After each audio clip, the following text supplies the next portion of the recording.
Welcome to my channel. I'm Scott, and in this video I am going to walk you through the process of valuing SoftBank stock by analyzing their financial statements and dissecting their financial ratios so we can determine if it's a buy or a sell. SoftBank invests in companies operating in the technology, energy, and financial sectors. It also runs Division Fund, the world's largest technology-focused venture capital fund, with over $100 billion in capital. That fund owns Nvidia, Uber, Coupang, DoorDash, DiDi, and many more companies. The company is known for the leadership of its founder and largest shareholder, Masayoshi Son. The company operates in broadband, fixed-line telecommunications, e-commerce, information technology, finance, media, marketing, and other areas. It is the third largest wireless carrier in Japan with 47 million subscribers. The company started out as a wholesale software business, which is how it got its name, SoftBank. The company has evolved and changed over the decades. They invested $20 million into Alibaba when it was just a startup, before it had any revenue. That investment soared to almost $200 billion. The company has sold some of its shares in Alibaba, but it is still Baba's biggest shareholder. They own $110 billion of that company's stock. Their return is almost 10,000x on a $20 million investment. This is considered one of the best investments, if not the best investment of all time. I hate when people say this company got lucky because if they never invested in Alibaba, they wouldn't be nearly as successful as they are today. But if you're willing to drop $20 million on a startup and that company blows up, you deserve to get rewarded. Plus, they dropped billions of dollars into many companies that failed. But if you just get one Alibaba out of 100 investments, you're a winner. This is the second largest publicly traded company in Japan after Toyota. The company is headquartered in Tokyo, Japan, and was founded in 1981. It trades on the Pink Sheets, Mexican Bolsa, Deutsche Börse, London Stock Exchange, Vienna, and Tokyo Stock Exchange. Let's get started with the model. This is a large cap company, 105 billion market cap. They're trading at $30 a share, and they have 3.4 billion shares outstanding. Let's look at their financials. The way you value a company is you estimate the free cash flows into the future, and then you discount those numbers back to today's value. That's what we're doing in this video.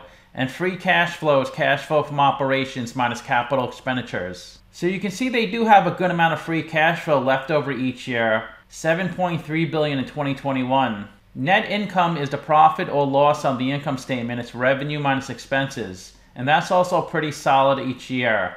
Revenue is the sales for the company, and that's $46 billion in 2021. Their financials are in Japanese yen, so I converted all their numbers to US dollars on my Excel spreadsheet since we're looking at the ticker that trades on the Pink Sheets. This is the company's income statement from their annual report. The top line is the revenue, the sales. Here's a breakdown of their 2020 and 2021 revenue, and they generate around 5 trillion yen in revenue. Half the revenue is from their services business, 1.7 trillion from mobile communications, 400 billion from broadband, and 130 billion from electricity. They generate 682 billion from their enterprise division, 300 billion from mobile communications, 188 from fixed line, and 200 billion from business solutions. Yahoo Japan is a really big search engine in Japan. Yahoo in the US and pretty much every other country except Japan is non-existent. And they're the largest holder in Yahoo Japan. And that generated 1.2 trillion of revenue. Their revenue for the 12 months ending March 31st, 2021 is 5.2 trillion. Their revenue for the 6 months ended 9/30/2021 is 2.7 trillion. If you annualize the number, that's 5.4 trillion, which is up a little from 2021. Their cost of revenue is 2.7 trillion, so their gross profit is 2.5 trillion. They have 1.5 trillion of SG&A expenses, so their operating income is close to 1 trillion. They paid 73 billion of interest on their debt, and the bottom line of the income statement is their net income, which was $500 billion last year, and is 550 billion in 2021. This is the cash flow from operations section in the statement of cash flows. You could think of operating cash flow as net income converted to cash, because net income is your accounting profit or loss. It's not actual cash. And to calculate CFO, you start with net income, which was $547 billion. Then you have to add or subtract the non-cash items on the income statement. You add back depreciation. You have to add back the impairment loss. According to their income statement, they pay $300 billion of taxes. But that's a non-cash item, so we have to add it back on the statement of cash flows. They didn't actually pay those taxes. That's what they calculated according to their accounting rules. But they have to pay what the government of Japan says they have to pay, which is $390 billion in taxes. Because the way a government calculates the taxes and the way a company calculates taxes is different. The difference is mainly due to the way depreciation is calculated. Because if you pass through a lot of depreciation expenses in the early years of an asset, that brings down your net income and you save in taxes. That means in later years for that asset, your depreciation expense will be lower, which means your net income will be higher, which means you pay more in taxes. You also have to adjust for changes in working capital. It looks like they extended 200 billion yen of credit, so that's a cash negative. This is their cash flow from investing section. The top line is CapEx, investments in property, plant, and equipment. That was about $500 billion. And it looks like they spent over 1.1 trillion yen in acquiring other companies. They generated 850 billion of cash from selling investments. So they spent $500 billion yen in their investing section in 2021. They took on 315 billion of short-term debt and 2.4 billion of long-term debt. And they repaid 2.6 trillion yen of debt. That's the big issue with this company, the amount of debt they have. But the good thing is the interest rates in Japan are so low, around 1%. And they do a good job buying back stock. They're always aggressively buying back their stock.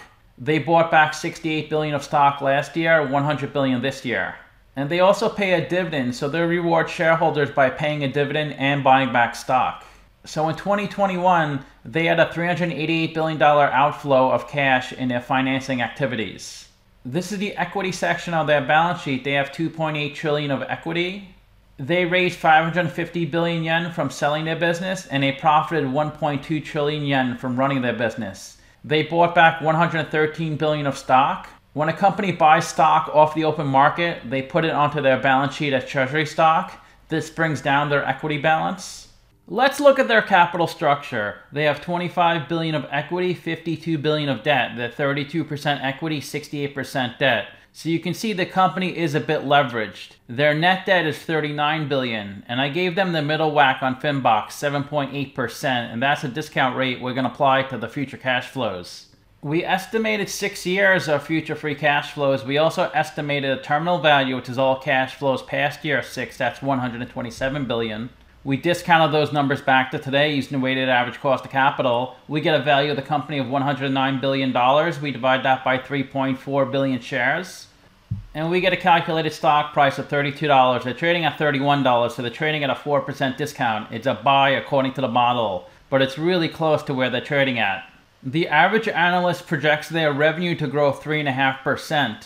So to get their future revenue estimates, I grew 3.5% for the next 6 years. And to get their future free cash flows, I need to see what percent of their revenue they convert to free cash flow. So to do that, I just summed up these two free cash flow numbers. I divided by these two revenue numbers. And that comes out to 11.7%. So roughly 11.7% of their revenue is converted to free cash flow. So that's how I got their future free cash flow estimates. I multiplied their future revenue estimates by 11.7%.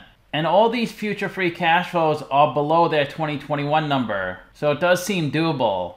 It's pretty interesting. I'm coming out with a stock price really close to where they're trading at. Simply Wall Street's at $73 a share. They're saying the stock is 58% undervalued. This is where the stock has been trading the last 5 years. So for 3 or 4 years, it was pretty steady. It moved in a pretty tight range. And then the stock was really driven up at about $50 a share. And since Alibaba is such a big holding for this company, and that stock has been crashing due to the Chinese government, so has this stock.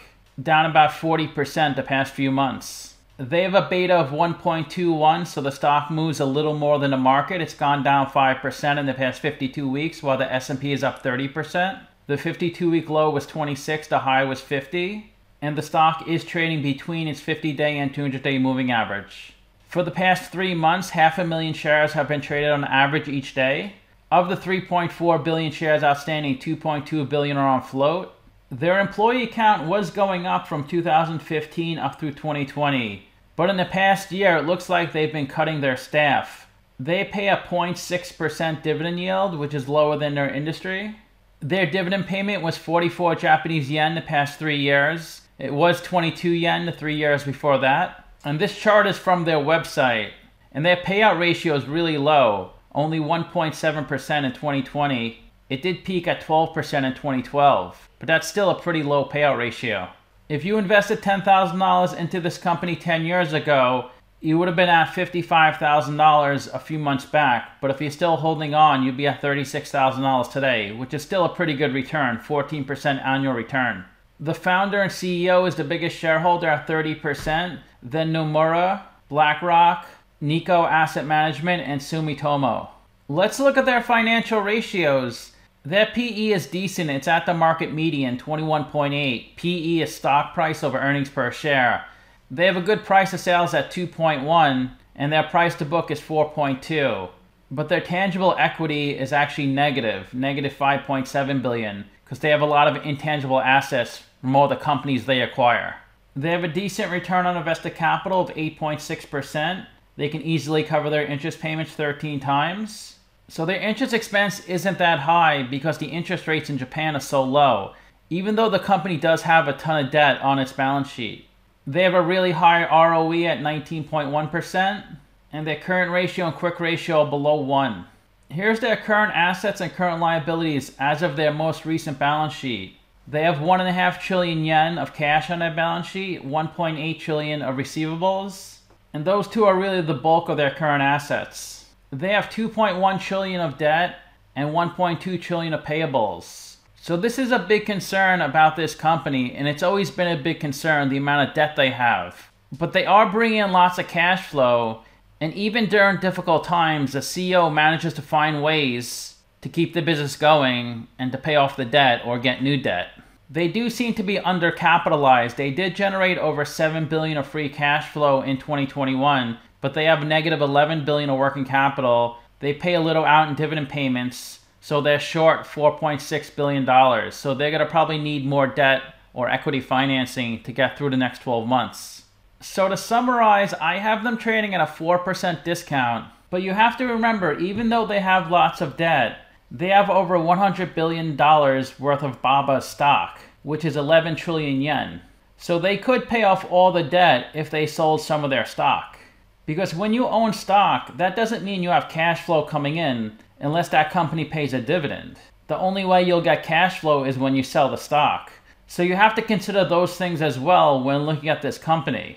So this stock price moves a lot with Alibaba's stock price. And a lot of people are concerned about stocks trading in China, particularly with the Chinese government. So this company is really at the mercy of the Chinese government because of all the money they have invested into Alibaba.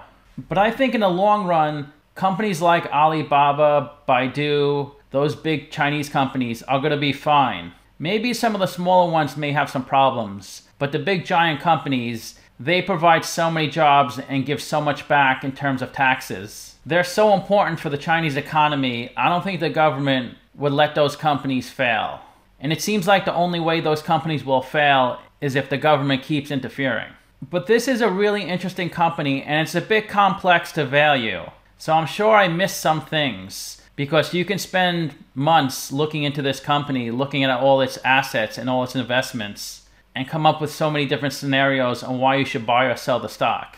I ranked their free cash flows 9 out of 10, their revenue 7 out of 10, and their ratios 5 out of 10. So let me know what you think. Give this video a like, subscribe, or comment below. Also, if you'd like to get a custom valuation or just support the channel, you can become a member by clicking on the link in the description below. Thanks for watching.